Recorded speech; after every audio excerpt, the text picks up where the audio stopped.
সাদা খাতা জমা দিয়ে হয়েছিল চাকরি। পুরো নিয়োগ দুর্নীতি মামলায় চূড়ান্ত চার্জশিটে এমনই চাঞ্চল্যকর দাবি করেছে সিবিআই, এমনটাই সূত্রের খবর। একের জায়গায় অন্য পদে নিয়ম না মেনেও চাকরি হয়েছিল বলে উল্লেখ করা হয়েছে পুরো নিয়োগ দুর্নীতি মামলায় সিবিআই এর দেওয়া চূড়ান্ত চার্জশিটে। সিবিআই এর দেওয়া চূড়ান্ত চার্জশিটে চাঞ্চল্যকর দাবি করা হয়েছে পুরো নিয়োগ দুর্নীতি মামলায় সাদা খাতা জমা দিয়ে চাকরি হয়েছে, এমনকি একের জায়গায় অন্য পদে নিয়ম না মেনেও চাকরি হয়েছিল। সূত্রের খবর, সিবিআই এর পেশ করা চার্জশিটে 8টি পুরসভার নাম উল্লেখ করা হয়েছে।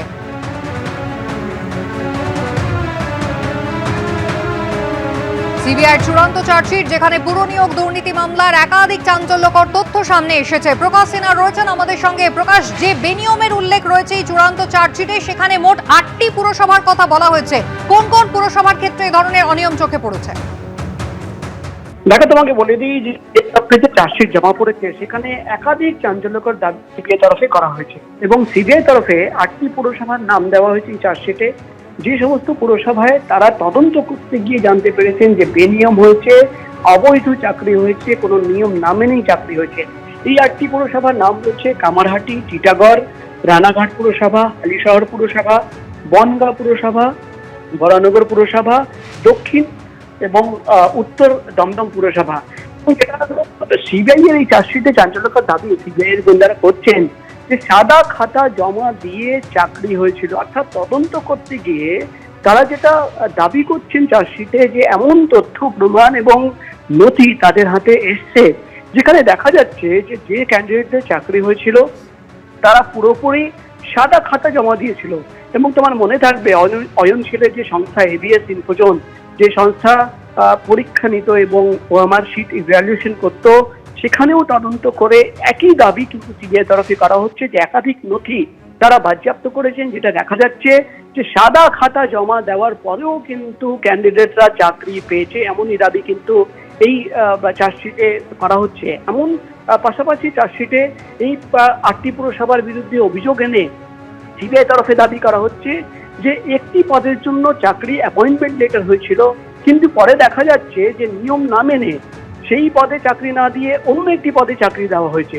এবং কিভাবে এই বেনিয়ম করা হয়েছে, কারা কারা এই বেনিয়ম বা অবৈধ চাকরি করাতে ইনভলভ ছিল, কিভাবে র্যাকেট কাজ করেছে এবং এই 8টি পুরসভায় কারা কারা কিভাবে এই কাজ করেছে, পুরো যাবতীয় তথ্য কিন্তু নথি সহ চার্জশিটে জমা পড়েছে। আগামী 7 তারিখ এই মামলার শুনানি হবে এবং সেদিন দেখার বিষয় হবে যে সিবিআই তরফে আরো কি তথ্য পেশ করা হলো এবং কোর্ট এই চার্জশিট নেওয়ার পর, জমা দেওয়ার পর কি ব্যবস্থা কোর্টের তরফে নেওয়া হয়। ধন্যবাদ।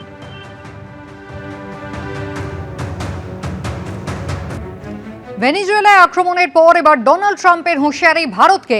রাশিয়া থেকে তেল আমদানি চালিয়ে গেলে ভারতের ওপর আরও শুল্ক চাপানোর হুঁশিয়ারি দিলেন ডোনাল্ড ট্রাম্প। প্রধানমন্ত্রী মোদি জানেন, রাশিয়ার থেকে তেল আমদানি ইস্যুতেই আমি অখুশি। আমাকে এ বিষয়ে খুশি করা খুবই গুরুত্বপূর্ণ। এরকম যদি চলতে থাকে আমরাও ওদের ওপর খুব তাড়াতাড়ি শুল্কের হার বাড়াবো। গতকাল এয়ারফোর্স ওয়ানে সাংবাদিকদের সঙ্গে কথা বলতে গিয়ে এই মন্তব্যই করেছেন আমেরিকার president. It's hurting Russia very bad, the sanctions. Oh, yes. They wanted to make me happy, basically.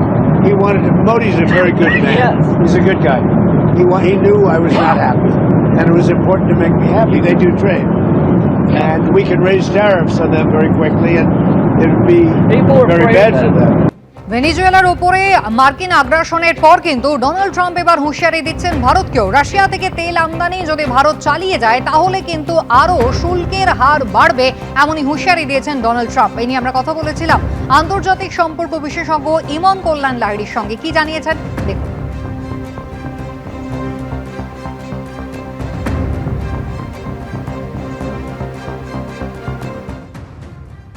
Trump এবার ভারতবর্ষের প্রতি একটা অবাস্তব আক্রমণ চালাবে এবং তার কারণটা হচ্ছে তিনি যেভাবে রাষ্ট্র পরিচালনা করছেন, তিনি সার্বভৌমত্ব রাষ্ট্রের কোনো মর্যাদা রাখছেন না। ভারত এবং রাশিয়ার সম্পর্ক তিনি ভালো করে জানেন যে এই মুহূর্তে যে ব্রিক্স রাষ্ট্রগুলো কাছাকাছি এসেছে, সেই স্থিতাবস্থাটা নষ্ট করাটা অত্যন্ত জরুরি মার্কিন স্বার্থের জন্য এবং সেটা করারই তিনি প্রচেষ্টা চালাচ্ছেন। ভারতকে কোনোদিন মার্কিন যুক্তরাষ্ট্র কোনোভাবে সাহায্য করেনি। তারা পাকিস্তান বাংলাদেশকে অস্থির করে তুলছে, যাতে ভারতবর্ষের ওপর কোনো না কোনোভাবে তার প্রভাব পড়ে। এবং ভারতবর্ষের অর্থনৈতিক যে অবস্থা, আজকে তো প্রায় চতুর্থ ইকোনমিক যে পজিশন, সেই স্থানে ভারতবর্ষ উঠে এসেছে সেটাকে নষ্ট করার জন্য। এবং আগামী দিনে যদি ভারত এবং অন্যান্য রাষ্ট্র একত্রিত না হয়, তাহলে কিন্তু এটা একটা ভয়ঙ্কর সংকটের দিকে যাবে। দরকার হলে রাস্তায় অবস্থান করব, অনশন করব পরিযায়ী শ্রমিকদের নিয়ে। ওড়িশার সম্বলপুরে গিয়ে পরিযায়ী শ্রমিকদের পাশে থাকার আশ্বাস দিয়ে হুঁশিয়ারি দিলেন অধীর চৌধুরী। ওড়িশায় মুর্শিদাবাদের সুতির বাসিন্দা পরিযায়ী শ্রমিক খুনের পর গতকাল সম্বলপুরে যান প্রাক্তন কংগ্রেস সাংসদ। গত মাসে তিনি দেখা করেন প্রধানমন্ত্রীর সঙ্গে। বিজেপি শাসিত রাজ্যগুলিতে এরাজ্যের পরিযায়ী শ্রমিকদের উপর নির্যাতন নিয়ে প্রতিবাদে সরব অধীর চৌধুরী। রবিবার তিনি পৌঁছে গেলেন ওড়িশার সম্বলপুরে। পুলিশি বাধা পেরিয়ে দেখা করলেন পরিযায়ী শ্রমিকদের সঙ্গে। পাশে থাকার আশ্বাস দেওয়ার পাশাপাশি হুঁশিয়ারি দিলেন অনশনে বসার। আমি সম্বলপুরের ঘটনাটা নিয়ে ভারতবর্ষের প্রধানমন্ত্রীর সাথে দেখা করেছি। ভারতবর্ষের প্রধানমন্ত্রীকে বলেছি দরকার হলে রাস্তায় অবস্থান করব, অনশন করব তোমাদেরকে নিয়ে। রুজি রুটির সন্ধানে ওড়িশায় গিয়েছিলেন মুর্শিদাবাদের সুতির বাসিন্দা 19 বছরের জুয়েল রানা, কিন্তু সেখান থেকে ফিরেছে তার নিথর দেহ। পরিবারের অভিযোগ, বাংলাদেশি বলে দাগিয়ে দিয়ে খুন করা হয়েছে যুবককে। এ নিয়ে গত মাসে দিল্লিতে প্রধানমন্ত্রীর সঙ্গে দেখা করেন অধীর চৌধুরী। এই ধরনের ঘটনা এড়াতে পদক্ষেপ নেওয়ার দাবি জানিয়ে নরেন্দ্র মোদীকে চিঠিও দেন প্রাক্তন কংগ্রেস সাংসদ। ঘোষণা করেন পরিযায়ী শ্রমিকদের পাশে দাঁড়াতে ওড়িশা যাবেন তিনি। উড়িষ্যায় যে ঘটনা ঘটেছে, আমার জেলার একটা ছেলেকে জুয়েল, তাকে পিটিয়ে মেরে দেওয়া হয়েছে এই পরিযায়ী শ্রমিকদের জন্য। এবং আমি আগামী দিনে উড়িষ্যাতেও যাব এই পরিযায়ী শ্রমিকদের জন্য। সেই মতো রবিবার সম্বলপুরে যান অধীর চৌধুরী, কিন্তু পুলিশ তাকে এলাকায় যেতে বাধা দেয়। दिल्ली से मुलाकात करने के लिए, दंगा कोई आंदोलन करने के लिए नहीं आए हैं। फिर भी उन लोगों को भगा दिए गए, डर के मारे वो नहीं आ रहे हैं। ये खुद देख लो कैसे इंडिया में हम रहते हैं। পরে তিনি শ্রমিকদের সঙ্গে হেঁটে সেই জায়গায় পৌঁছন যেখানে জুয়েলকে খুন করা হয়েছিল। সম্বলপুরের লেবার্স চকে দেখা করে কথা বলেন পরিযায়ী শ্রমিকদের সঙ্গে। সোনাপল্লী এলাকাতেও পরিযায়ী শ্রমিকদের সঙ্গে কথা বলেন তিনি। পাশে থাকার আশ্বাস দেওয়ার পাশাপাশি হুঁশিয়ারি দেন, সমস্যার সমাধান না হলে করবেন অবস্থান, বসবেন অনশনে। দুশ্চিন্তা করো না, কিন্তু অসতর্ক থেকো না। ঘটনাগুলো ঘটছে, অসতর্ক থেকো না। এক দুশ্চিন্তারও কারণ নাই, কারণ এগুলো এইভাবে চলতে দেওয়া যাবে না। তোমরা ঘাবড়িও না, এতদিন যখন আসতে পেরেছি অনেক দূর যেতে পারবো। আমি সম্বলপুরের ঘটনাটা নিয়ে ভারতবর্ষের প্রধানমন্ত্রীর সাথে দেখা করেছি। ভারতবর্ষের প্রধানমন্ত্রীকে বলেছি দরকার হলে রাস্তায় অবস্থান করব, অনশন করব তোমাদেরকে নিয়ে। পরে দলীয় নেতাদের সঙ্গে বৈঠক করেন অধীর।